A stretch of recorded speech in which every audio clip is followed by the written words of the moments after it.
Hi, hello guys! Magandang tanghali sa atin lahat. Ayan guys, syempre tayo'y tanghaling tapat, painit. Kaya tayo'y video muna at mag-upload sa ating Facebook. Dahil papahinga muna tayo sa gilid, ilalim ng puno.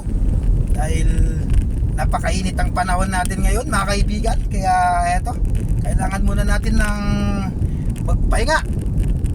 Hindi lang biyahe ng biyahe, di bali walang kita, basta sigurado naman naligtas ang ating katawan. Ayan mga guys, kaya sa panahon ito napakainit talaga. Parang sobrang summer yata to.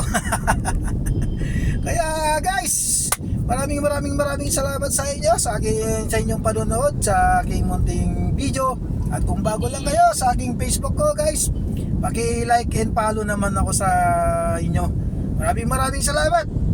At siyempre, salamat ako talaga. Eto, papunta muna tayo sa lugar kung saan tayo pwede magpahinga. Maghanap tayo ng mapuno dahil sobrang init. Ayan guys,